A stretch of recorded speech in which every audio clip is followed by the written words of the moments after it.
Olá pessoal, bem-vindos e bem-vindas à nossa nona videoaula. Já é a nona videoaula, pelo menos a sétima de conteúdo teórico. Enfim, nós estamos exatamente na metade do nosso curso no que concerne a ementa propriamente dita, né? Sem considerar aquelas 2 primeiras semanas, né? De ambientação que foram exigidas pela UNB. De certa maneira, eu queria obviamente que essa será a última aula. Eu vou respeitar o calendário. Acho que eu não vou me alongar muito, enfim, em questões minúcias do texto. Acho que ficamos num espaço bem reduzido da segunda dissertação da genealogia da moral.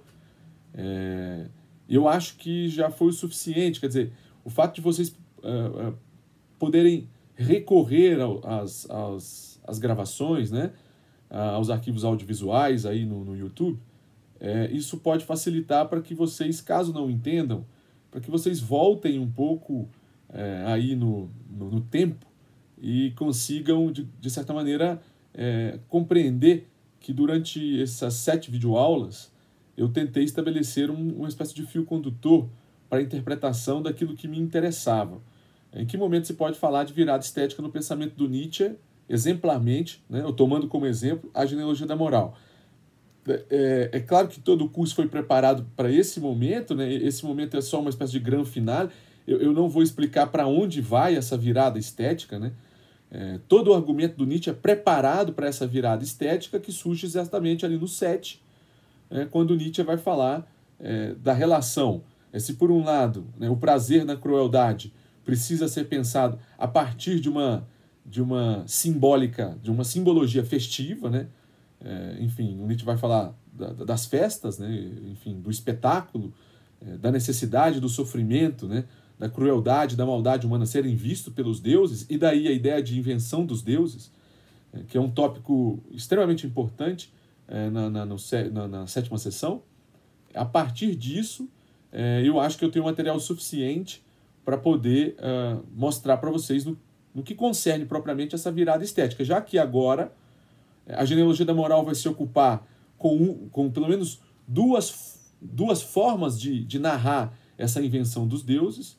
A primeira, que vai ocupar propriamente boa parte das sessões posteriores à sétima, vai da 8ª até a 22ª, diz respeito à invenção do Deus cristão, né, que vem também a calhar para o tema colocado na sessão 7, que é essa relação entre o prazer festivo, né, e, por outro lado, essa reprodução simbólica da crueldade. O Nietzsche vai falar, né, que nem a nostalgia da cruz repele a necessidade do homem de tornar especular, né, visível, ou espetacular, no sentido de criar um campo visual para a representação, no sentido de...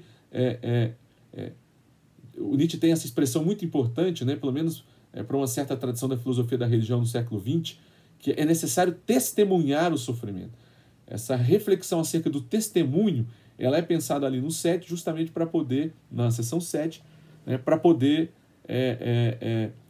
conferir sentido para essa reprodução simbólica do sofrimento. O Nietzsche vai dizer que é necessário, obviamente, que o sofrimento ele é insuportável porque ele não possui sentido, ele não possui nenhum porquê e um para quê. Daí a ideia de que o sofrimento, enquanto fundamento da vida, poderia ser pensado, de certa maneira, pela ausência de sentido, né? E aí a ausência de sentido da vida está atrelada à própria definição da vida enquanto um calvário, né? Essa é a tradição cristã. Enfim, acho que o Nietzsche vai discutir, o Nietzsche vai discutir essa representação ali a partir do 18, né? Quando ele for falar dessa imagem do Cristo na cruz, né? A ideia de que a vida é um calvário, não uma tortura, um martírio, um sacrifício. Essa não é a parte que eu vou tratar. Não quero discutir essa parte. Professor, mas é a mais legal. Professor, você poderia comentar isso? Não poderia, infelizmente, porque isso daria uma outra... Como eu disse para vocês, existem 2 formas de narrar a invenção dos deuses. Aquela com a qual Nietzsche mais se ocupa é propriamente a invenção cristã, do Deus cristão.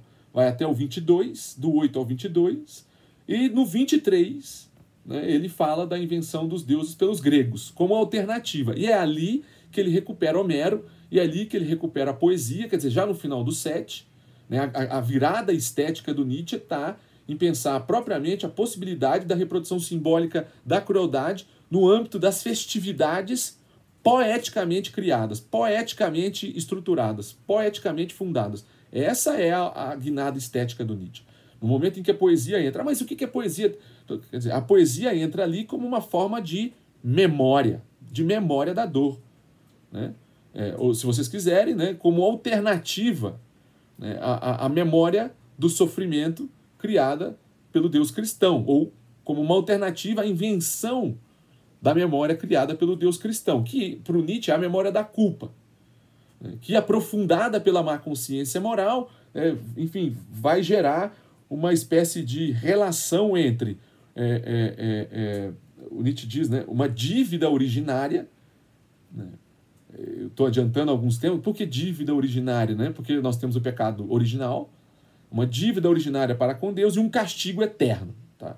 Essa relação entre castigo eterno e vida eternamente castigável, né? Ou seja, enquanto nós vivemos, se nós não formos salvos pela graça e pelo amor de Cristo, então nos resta o calvário da vida. Essa representação, diz o Nietzsche, essa representação aprofunda a lógica da culpa, né? Portanto, aprofunda, né, a ideia de uma má consciência moral, de uma consciência da responsabilidade, calcada justamente naquela relação entre dívida e crédito, né, na qual ela foi estabelecida justamente para justificar a forma de compensação de uma dor. Então nós somos responsáveis pelo pecado original, nós temos uma dívida eterna para com Deus, que só será cumprida, só será, digamos, expiada essa dívida, né, se nós permanecermos no amor de Cristo. Olha, o amor de Cristo, de certa maneira, nos faz lembrar eternamente da nossa dívida. Nós não conseguimos deixar de ser culpados justamente porque nós temos uma dívida eterna. E se nós não pagarmos, inferno, tá bom? Não bastasse a vida, ainda tem pós-morte o inferno, né, que é uma espécie de eternização pós-vida, né? Uma eternização, não, uma espécie de exponencial eternização do sofrimento. Né? Então, nós temos essas representações com as quais o Nietzsche vai se ocupar, que não nos interessa. Professor, mas é a mais legal. Eu sei que é a mais legal, mas aqui o curso trata de guinada estética, de uma virada estética no pensamento do Nietzsche, que ocorre no final do 7, da seção 7, onde o Nietzsche traz digamos assim, a imagem, né? O imaginário poético, justamente para conferir uma alternativa à invenção dos deuses. Essa alternativa à invenção dos deuses, eu queria que ficasse muito claro, né? Eu vou até aqui valer do nosso quadro mágico, né? Para não ficar nenhum tipo de dúvida, até porque, pessoal, semana que vem, me desculpem, quinta-feira, eu irei passar o roteiro, tema e roteiro do nosso trabalho. Quinta, agora, depois de amanhã, hoje é dia 20, né, de outubro, dia 22 de outubro eu passarei o tema e o roteiro do nosso curso e vou fazer um vídeo, né, depois das respostas ao fórum, vou fazer um vídeo exclusivamente para explicar, vai haver um texto meu, né, eu vou ler o texto com vocês, vou explicar a vocês o que eu quero, né? Acho que o texto, eu espero que o texto seja intuitivo, mas se não for, eu vou explicar o que eu quero, o que eu pretendo como trabalho, né? Que deve ser realizado por vocês, e alguns critérios de avaliação da minha parte, tá bom? Mas, enfim, eu quero voltar aqui justamente porque eu já falei disso milhões de vezes, né? Nós começamos lá com a promessa, mas eu vou repetir porque depois eu tenho como... responsabilidade... a relação da memória, né? A memória do querer, ou como gravar uma sensação ou uma experiência uma vez vivida, né? Aí, o Nietzsche tem a hipótese da crueldade, né, do fazer sofrer, né? Eu tô seguindo, obviamente, o fio condutor das sessões, hein? Né? Aqui nós temos a 1 e a 2, aqui nós temos a 3, aqui nós temos a 4, aí nós temos a 5. Mas o que trata a 5, professor? Trata justamente de especificar como funciona esse fazer sofrer. O Nietzsche vai falar no final do 4 da... Opa! Errei, perdão. Da relação dívida, né, como uma forma, né, de trabalho do homem para gravar uma memória, dívida, crédito. Lembrando vocês que em alemão isso aqui intuitivamente significa culpa, né? Ora, essa dívida crédito aqui, né, como é que ela dá vazão a esse causar ou fazer sofrer, né? Na medida em que ela cria, né, uma noção de obrigação, de dever com relação ao dano e à dor. A relação dano e dor é o que subjaz, né, a dívida e o crédito. Se a dívida e o crédito estabelece as primeiras formas de interação humana, a relação de troca, de intercâmbio, né, como o Nietzsche diz ali, né, de transação, de comércio, né, está na matriz do direito civil, segundo Nietzsche, né, pós-propriedade, enfim, das noções de pós-propriedade, né? O que o Nietzsche está querendo mostrar é que dívida e crédito, né, na medida em que tem um lastro material, antropológico, portanto, um lastro nas relações de troca, né, dívida e crédito tem um lastro nas relações de troca, essa estrutura, dívida e crédito, foi pensada justamente para poder compreender melhor, ou para poder dar vazão, ou para poder estruturar socialmente, né, a relação entre um dano e a dor. Ou, se vocês quiserem, para poder criar uma compensação para o desprazer, né? Então, a ideia de dano em dor, né? Então, é possível... Como é que é possível pagar, né? Pagamento, dar uma paga para o desprazer, né? Porque não é possível viver no desprazer. Então, esse desprazer, né, a sua paga, aquilo que o Nietzsche chama de uma, se vocês quiserem, né, de uma vingança. Vingança na forma de retribuição, né?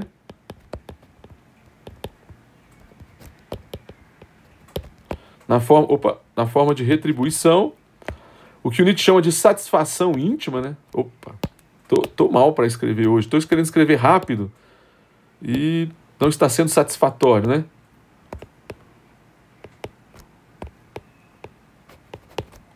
Satisfação íntima, né?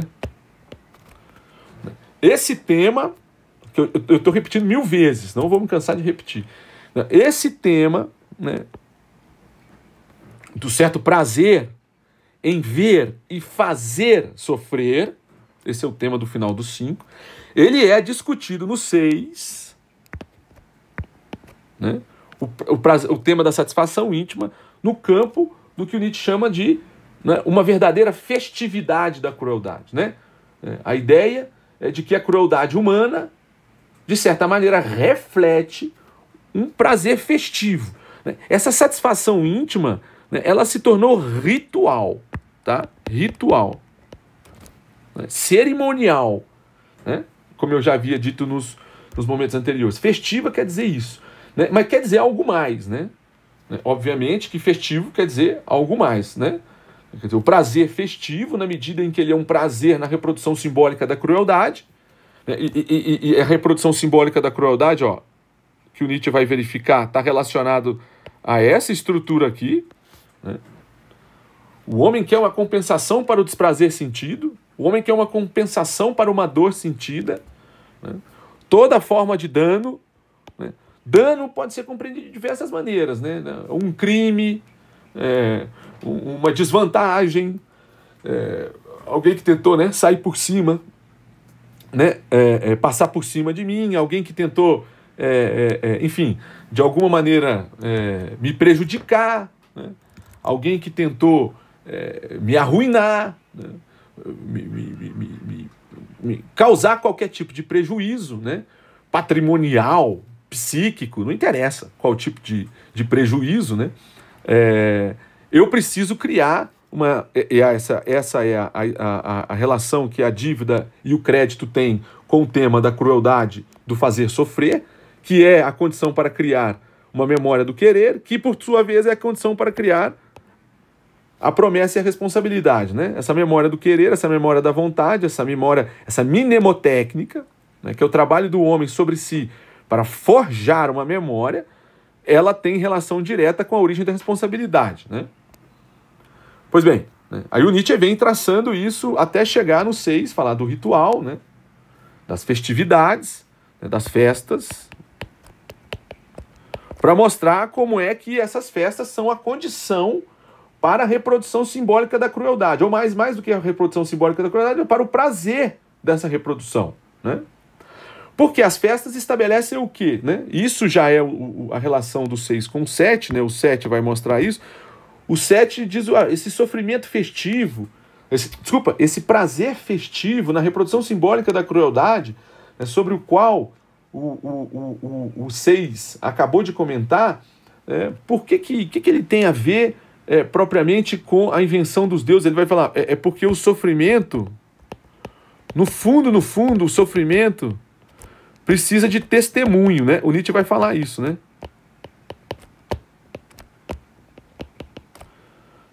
Ou seja, ele precisa ser visível. Alguém precisa ver. E aí a ideia de especular, né? Ele precisa ser especular, ou espetacular, se vocês quiserem, né? No sentido, essa passagem do testemunho é importante, né? Porque se não fosse visível, se não fosse especular, se não tivesse testemunho, né? Se ele fosse eternamente oculto, esse sofrimento não teria sentido de ser vivido. Então, o Nietzsche vai falar no 7 de maneira bem enfática.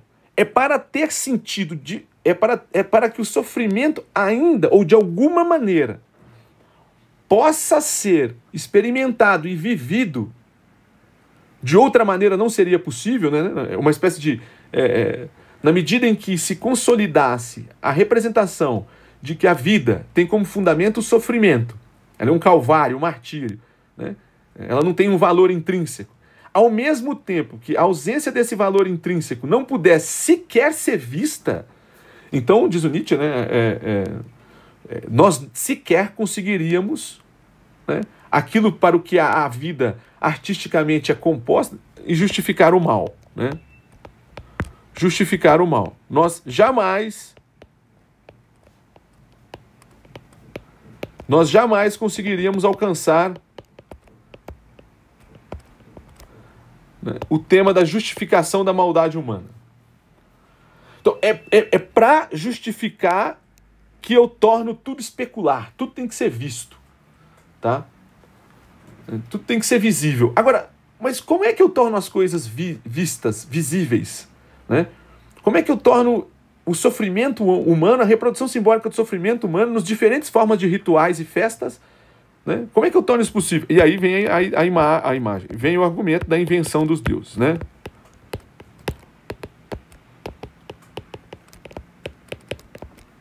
Aqui, nós havíamos parado aqui na última aula. Estou repetindo tudo para parar aqui, né? E, de certa maneira, a nossa aula vai... né? Esse é o tema central da nossa aula de hoje, né? Porque vão existir duas maneiras de narrar isso aqui, né? A maneira 1... Opa! Deixa eu ver se eu consigo aqui. Isso. A maneira 1, que é a invenção do Deus cristão, que para o Nietzsche é consorte a essa necessidade do testemunho do sofrimento. E para o outro lado, a invenção, né, dos deuses gregos.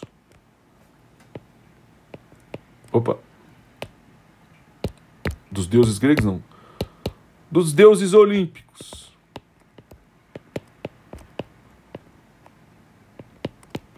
Aqui está Homero. E aqui está tanto a instituição, né, da igreja, quanto a figura do sacerdote ou do padre, tá?